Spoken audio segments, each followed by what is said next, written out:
Hello, this is Jenny Fern, and today I want to share with you a February California Zone 9B front yard permaculture garden tour. This is my suburban front yard. I have an older 1950s house, and I have a relatively small front yard, but you can see this is what I've done with it. I've lived in this property for 2 years now, and I've got things growing. Last winter, I don't know.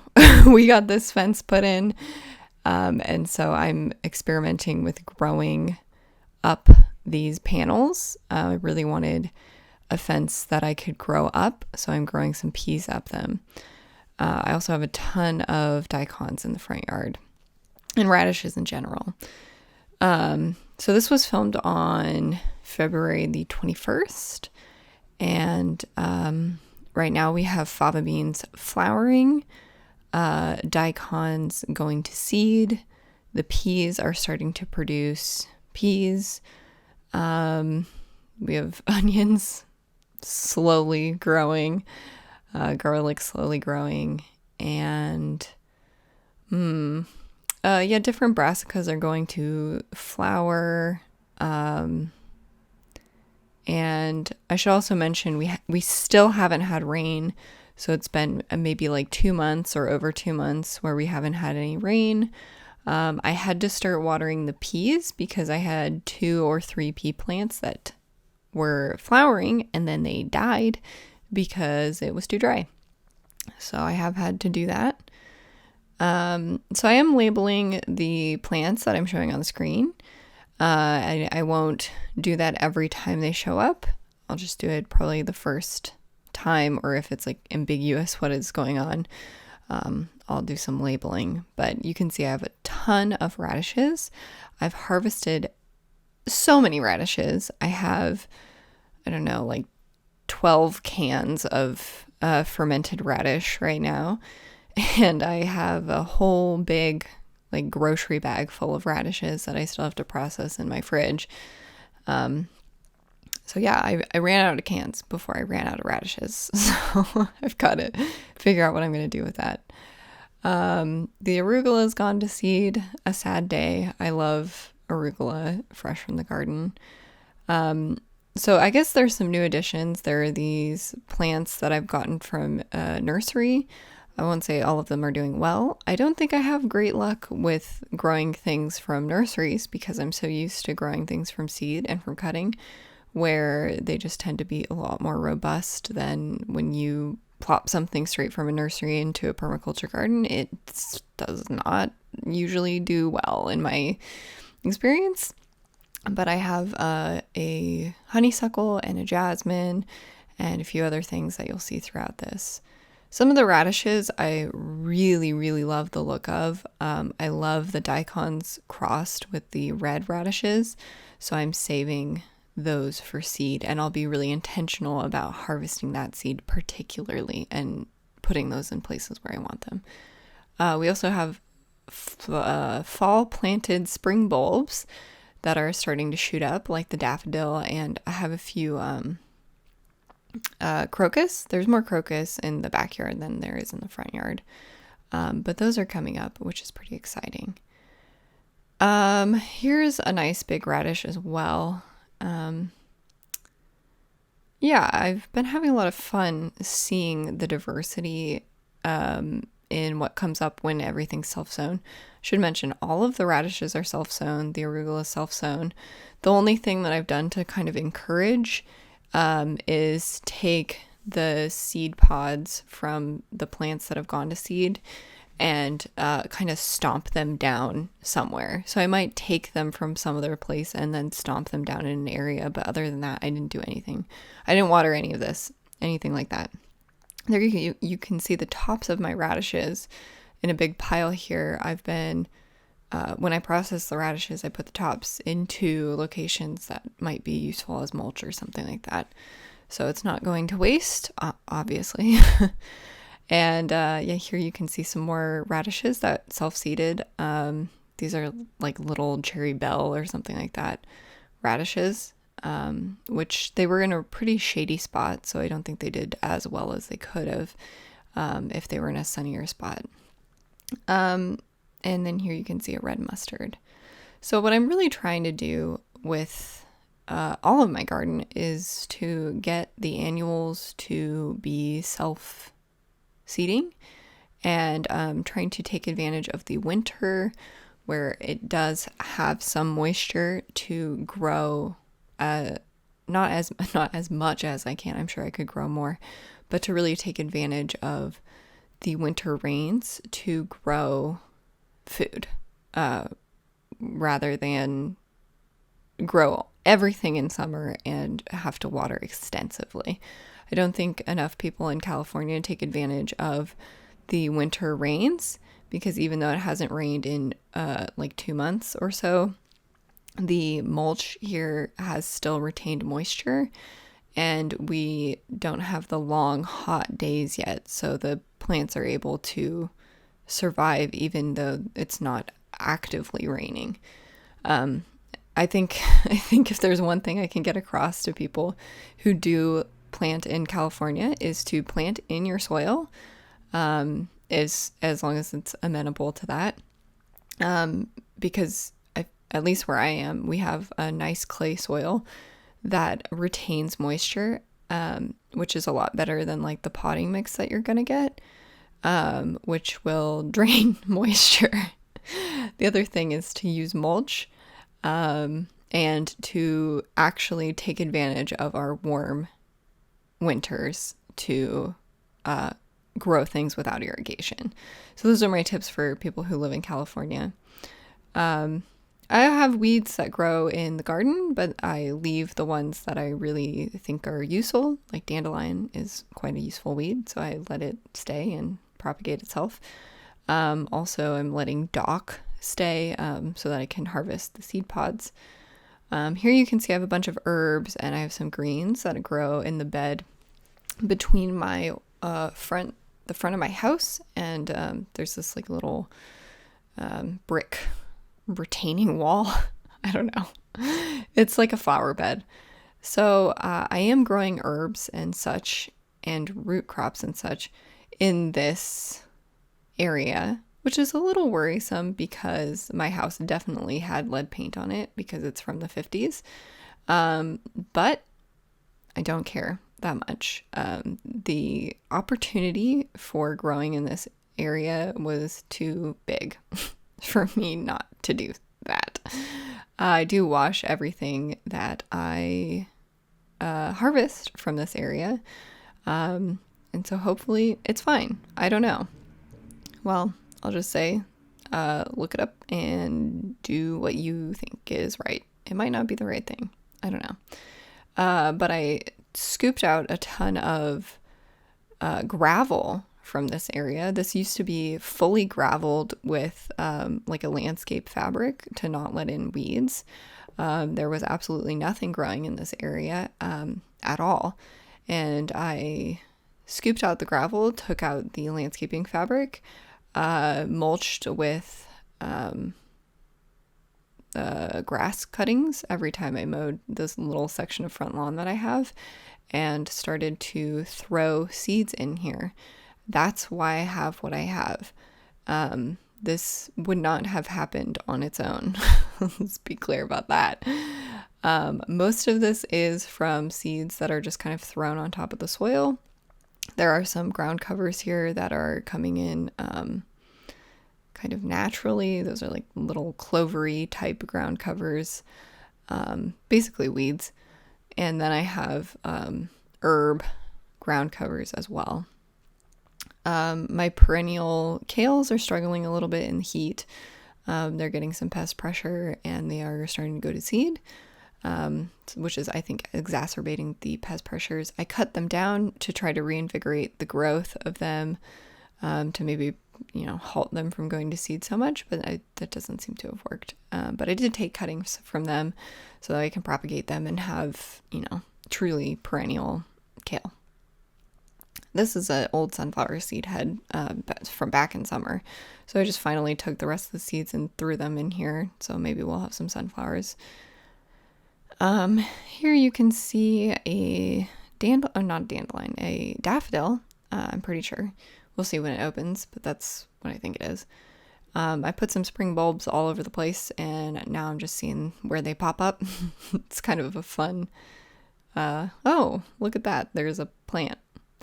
So I have these, I think they're called harlequin bugs. I can't remember exactly, but they're pests. They don't really seem to do that much harm, but there's a ton of them in my garden. They kind of add some like spotting to the leaves. Whatever these are, they're brassica. They're really delicious. I don't know if they're collards, but it's like growing really tall and they're really yummy. I have this, which I'm pretty sure is like a scarlet kale, although when I googled scarlet kale, it looked a lot more scarlet than that, so I don't know. Some sort of brassica again. Here's little roses. I've got little roses everywhere. Some of them just grow like from seeds and stuff, and some of them I've grown, well, quite a lot of them I've grown from cuttings, and I'm really proud of how large and healthy they look, because that was like one of my first propagation things, was growing roses from cuttings. And now they're like, big bushy roses. It's really nice.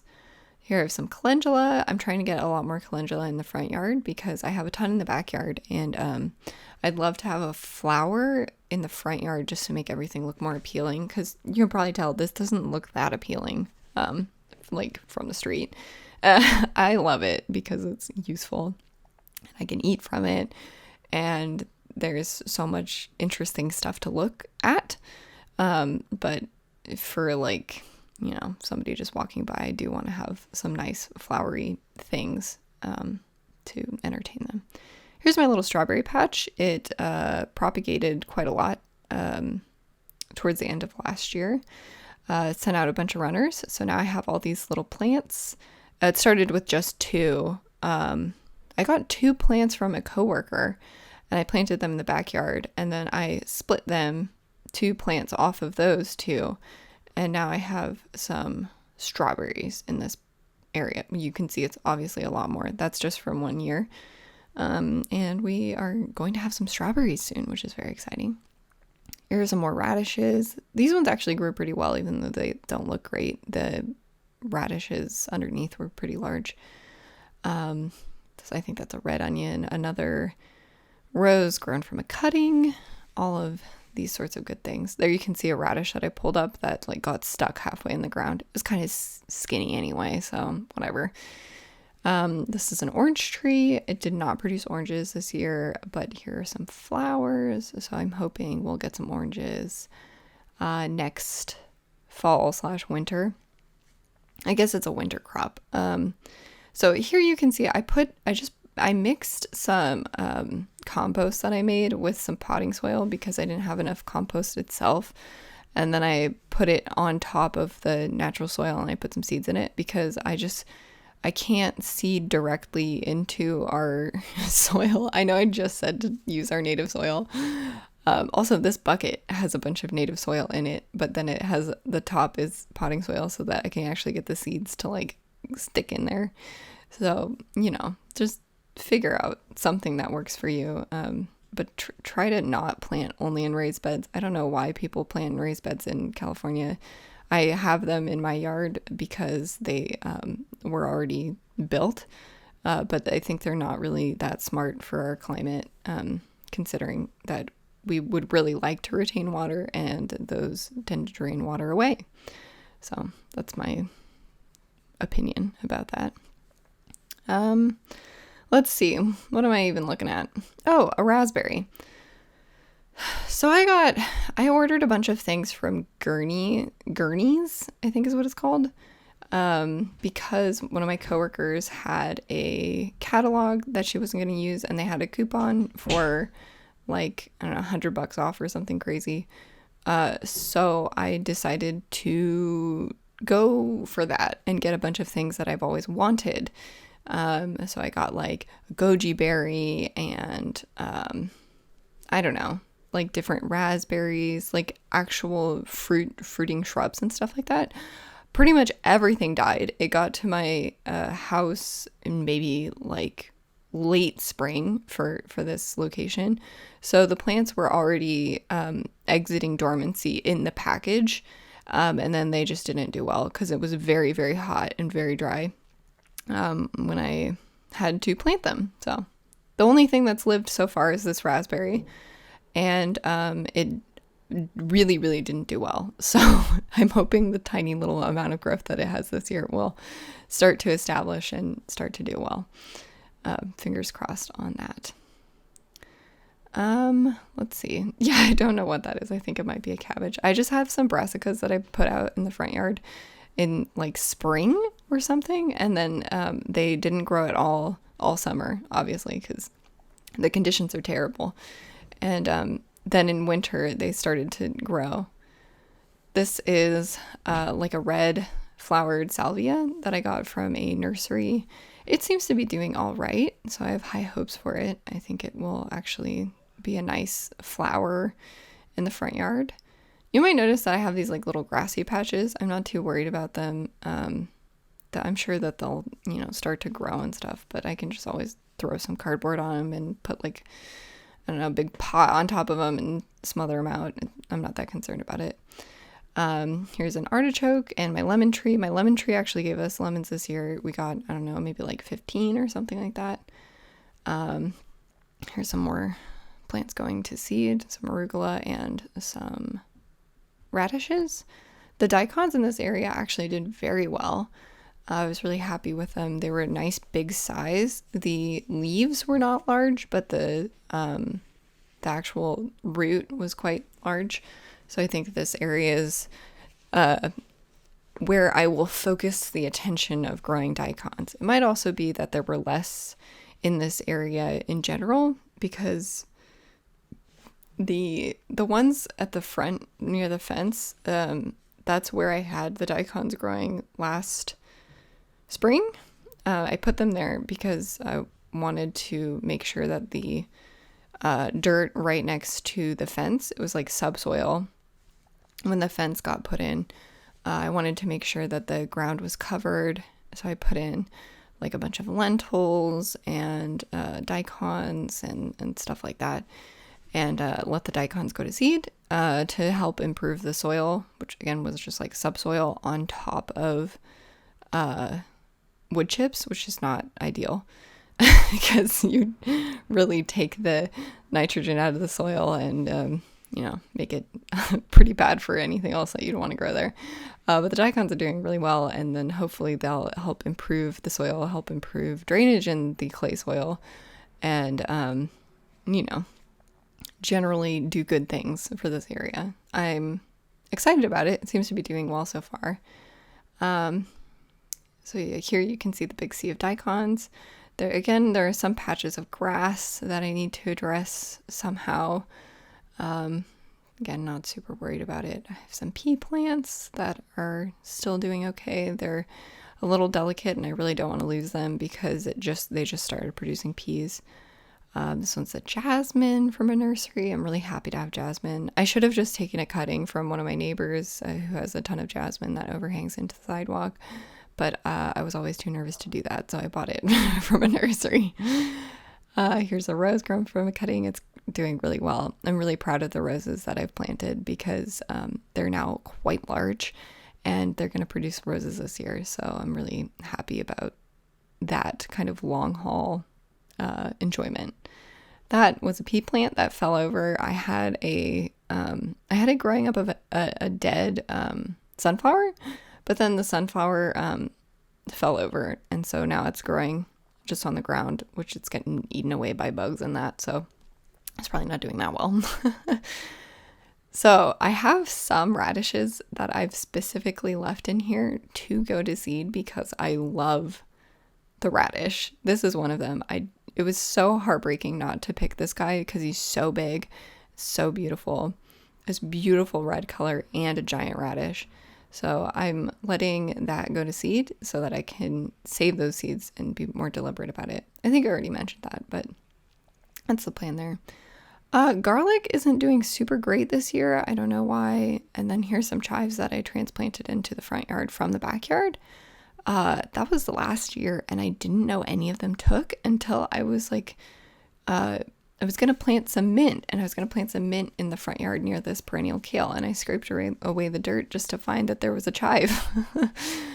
This kind of looks like there was some garlic that I forgot to harvest and just like, exploded in the soil underneath and sent up a bunch of little baby garlics. I'm not 100% on that, but I think that's what happened.